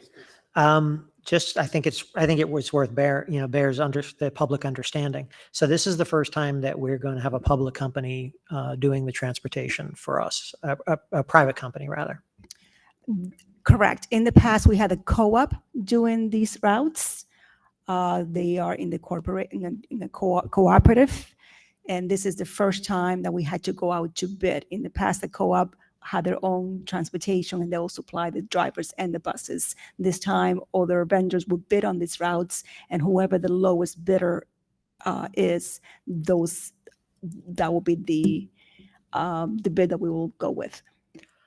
So when they're organizing these routes, do we have any control over what drivers show up? Is it up to them to pick a driver for the day? Is it going to be the same driver on a particular route over time, or is it going to just be whoever's available? Do you know? It will be whoever is available. We do not have a choice to pick the drivers. However, they do try to keep the same drivers consistently, but that's not a guarantee. Right. Okay. Yeah, I mean, I just think that that's worth the public understanding, because obviously we don't have a choice here. Correct. This is something we have to do, but this is definitely a change, and busing has always been an issue in Denville. It's been something that local busing has always been something that I think the community's been liked. So this is going to be different.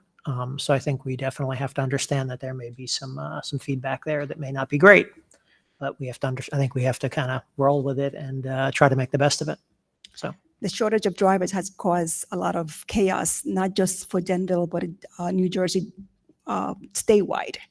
It has been a lot of communication, and the regulation has changed to make it easier and better to pass the exam, but it still is not a great incentive to motivate people to drive school buses.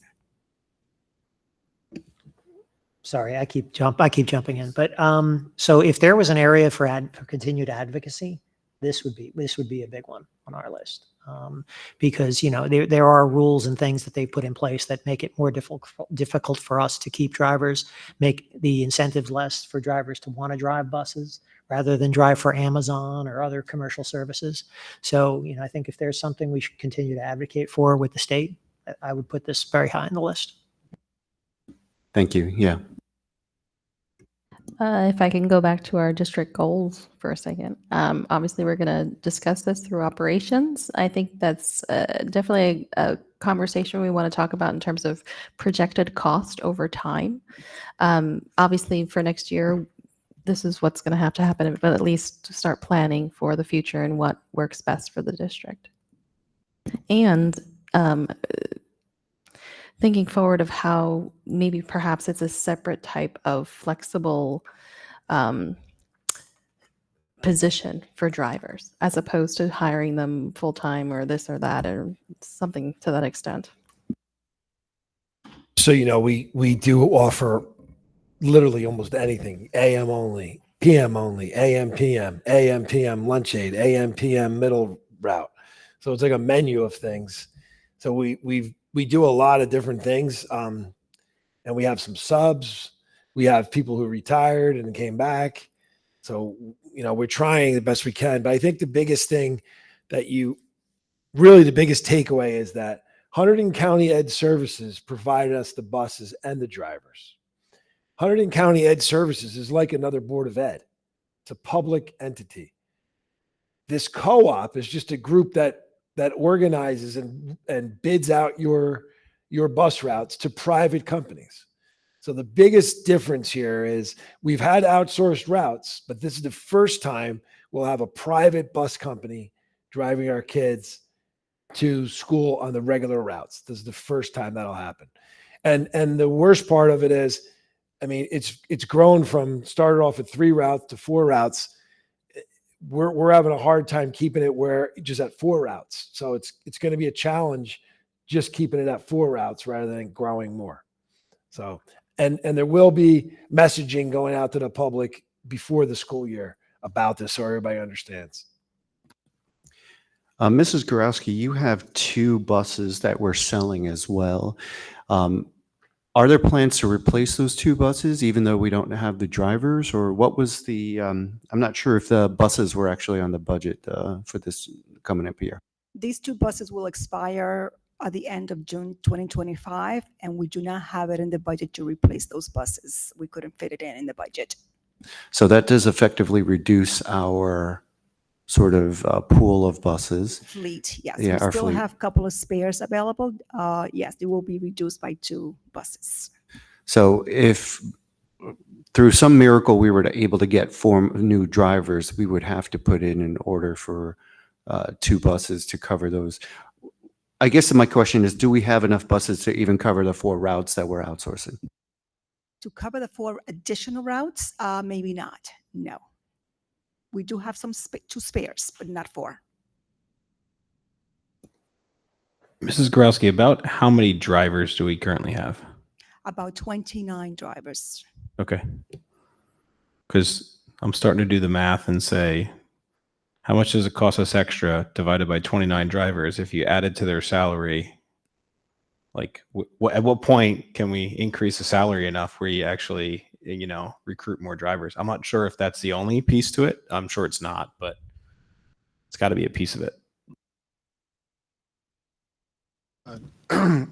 Quick question and maybe a comment. We'll see how I feel at the end of the question. Dr. Forte, this might be a silly question, but I know that, sometimes we put staff on school buses for various reasons and things like that. Does that impact that at all? Do we still have the same amount of ability to do things on the school bus as we need to? Do you mean like when we put in bus aid, or we have like a vice principal rides the bus? Sometimes the vice principal rides the bus for disciplinary reasons, stuff like that. Right. And can we still do that? We still have all that kind of access, even though this is a Yeah. private company? Sure. Okay. Yep. We've done it with the ed services as well.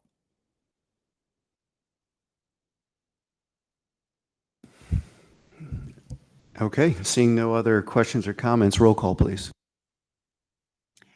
Dr. Moore, Yes. Ms. Sedelis, Yes. Ms. Astorino, Yes. Mr. Cass, Yes. Mr. Anderson, Yes. Mr. Capello, Yes. Mr. Kim. Yes. All right, the next item on the agenda is new business, no action to be taken. Mr. Capello, can you walk us through personnel, please? I'd be happy to. At the next meeting, I or another board member will be moving items under personnel. At this point, they include 1, new hires, resignations, retirements, employee leaves, extra pay, salary, and adjustments. 2, staff listing for summer 2025. 3 is an attached list for staff of extracurricular and stipend positions for the 25-26 school year. And finally, that the board approve the attached sidebar agreement with the Denville Education Association regarding Article 33 of the DEA contract. Any questions or comments? Dr. Moore, IMP, please. Yes, either myself or someone else will move the following resolutions under instruction and program. Item number 1, workshop and expenses. There's a Summer Writing Institute virtual workshop and the ISTE Live 2025 Annual Summer Technology Conference, also virtual. And item number 2 is to approve the adoption and purchase of a 6-year contract of the updated 2025 Middle School Essentials Health Techs Program.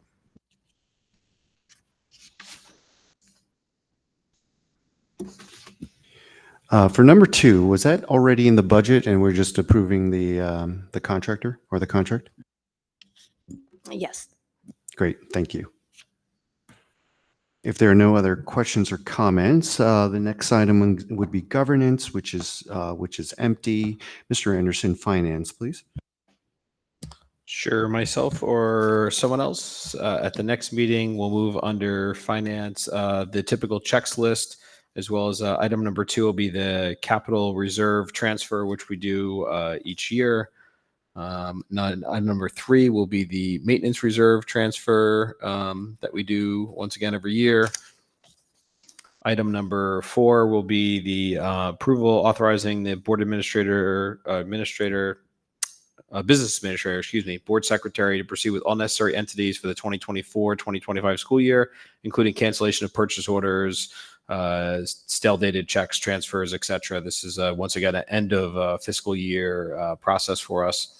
Number 5 will be to approve the standard operating procedures and internal control manual. Item number 6 will be to the board to approve the attached district bid award letters for the Education Data Services Commission for Morris County for school supplies for the 2025-2026 school year.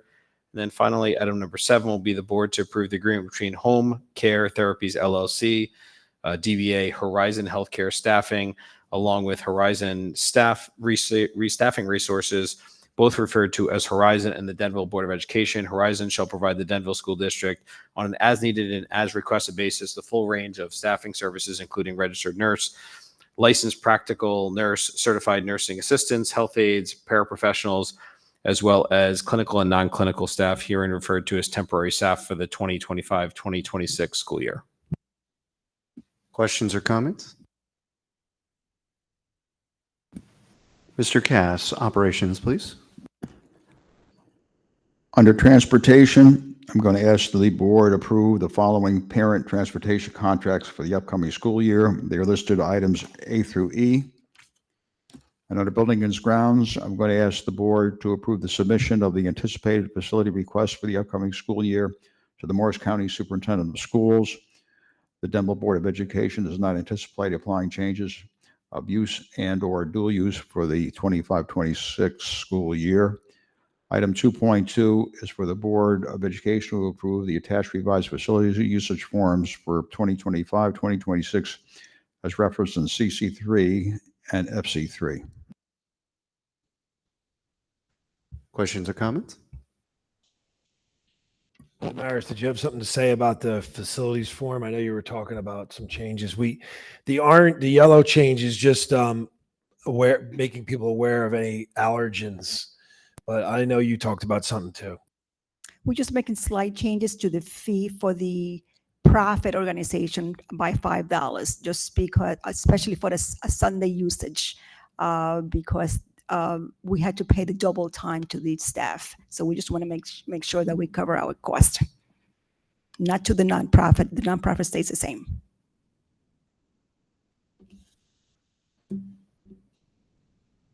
Okay. Next item on the agenda, good of the cause, committee reports, correspondence, discussion items, or other topics germane to the district.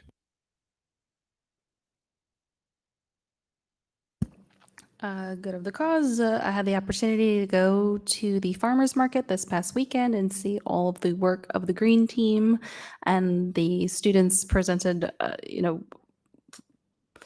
information regarding composting, information about, native plants. So I was very happy to see the great work that the administrators have been doing there and all the great work of the students. So hopefully you caught it at the farmers market this past weekend.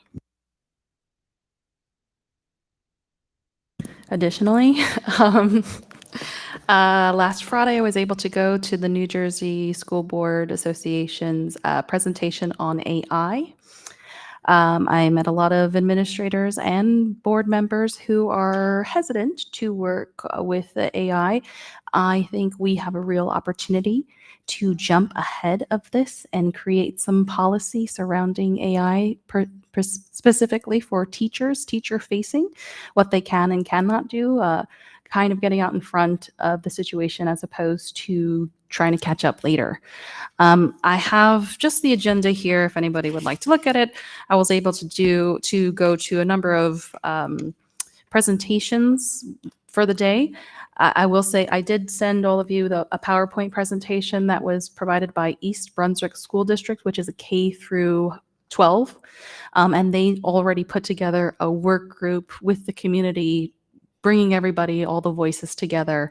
I think it's opportunity for us to do something like that, consistent to what we did with Anxious Generation, to bring in that information to the community and have them voice their opinions and perspectives of how it can be used. I understand, we are a K through 8. We would probably more focus it within the middle school because they know about it. They don't know how to use it well. I mean, if we want to stay ahead of them, we have to learn it before they do, essentially. I also was able to stay for a student presentation. And I will say that they were high school students, they were seniors talking about their experience with AI, and a lot of them were discouraged by the fact that teachers were using it. We're not allowed to use it, but the conversation really was that, K through 8, they're learning the foundation. Within high school, they're going to be using this when they get to college. They're going to be using this when they get into the real world. This is the real world, regardless. It's not just, So I think it's a conversation. We can start it in governance, and then we can kind of go from there. It is a real opportunity for us to, like I said, jump ahead and create the policy now, a broad policy, just so that we're protected in one way or the other, and also so that the administration knows what our stance is. Because right now it's a free-for-all. So at least have a conversation about our perspective and how we can assist the teachers moving forward. And of course, this is teacher-facing, making sure that they know what they are responsible for or not, and that sort. So I can pass this if you want to see it. It is a state requirement that we convene that committee. So I'm sure that's why the district's doing that. So we already have that on our radar, thank you, that we have to do that. So because it's a stakeholder issue, we already did pass a one policy that does oversee it, and in that requires that we create this committee, and then there's specific things that have to be accomplished by that committee. When So, you say committee, are we saying an ad hoc committee through the board or through the stakeholder through engagement? the stakeholders. Okay, It's with the community. Right, you need Okay. parents, students, teachers, community. The presentation, the PowerPoint that I sent out outlines it perfectly. So I think we can utilize the information that we've been provided, maybe use AI to see how it can work in Denville. Like I said, we'll get on that. Do we want to create an ad hoc committee for that? Or, I mean, it would be just with governance or? I was actually going to suggest maybe we roll it into IMP. I thought so. I would suggest that we coordinate with MHRD because the policy should be fairly well, from a broad perspective, aligned. Just because, like you said, we're limited from a student perspective, but also I think it just makes sense for us to think about and see if they're interested. Obviously, they need to be interested, but maybe a good idea. We often try to align things. And thank you for going to this because this is excellent. I did look at the PowerPoint you sent earlier, so thank you. I will definitely contact MHRD. It is a state mandate that we do this through instruction. So, I mean, it came to me from the state. So we'll definitely be getting on this. If the board would like an additional committee, we certainly can, or we can go through IMP. Well, I think AI will affect many different layers, right? I mean, we have to discuss the impact on the student level. There's the staff level and their usage of it, which is what I sort of inferred from what you were saying, Andrea. I think the board can benefit from using it as well. I mean, just taking minutes during committee meetings. But I think there should be some limitations, and obviously that's going to be something that the state might be looking at the state level. So I know Dr. Forte mentioned during governance committee that Strauss Esme is already looking at putting together some policies. So once those policies are available, then governance can take a look and vet it out as well. So, but yes, I definitely agree that IEP should be in the thick of it, especially with the impact of the students and how it's being used in the classrooms. And I love the idea about MHRD as well. So just all of it makes sense. And I think it's, I don't think there's a need for a special committee just yet unless there's urgent need for a specific topic. So we'll discuss it with our existing committees. How about board highlights? I have 4. The board approved the contract with the Sussex Co-op for 4 bus routes. The New Jersey School Board's representative presented the board self-evaluation. We honored Mr. Jeff Barnish and a recap of the 24-25 goals as well as goal setting 25-26. That sounds great. Thank you. I would add the audit. Damaris's, was it 6 years running? How much? With transportation being such a hot topic as well, I'd like finance and operations to maybe take a look at the conversation we had earlier with regards to bus garages and just the overall status. I mean, I'd like to talk about it more during this board meeting, but I think we're sort of all a little bleary-eyed at this point. So we'll go ahead and open it up for public comments at 8:59 p.m. Seeing no one online and no one in the chambers, we'll close it at 8:59 p.m. There will be a need for an executive session. Mrs. Estorino, could you please walk us through that, please? I move to convene an executive session in accordance with Section 8 of the Open Public Meetings Act. The purpose of this closed session will be to discuss negotiations, legal, security, and personnel issues.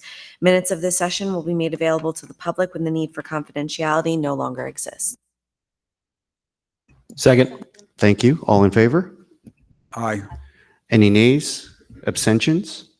We are in executive at 9 p.m. Just for the public record, we will not be voting on anything after the executive session. So we'll be adjourning immediately after. Thank you, everyone.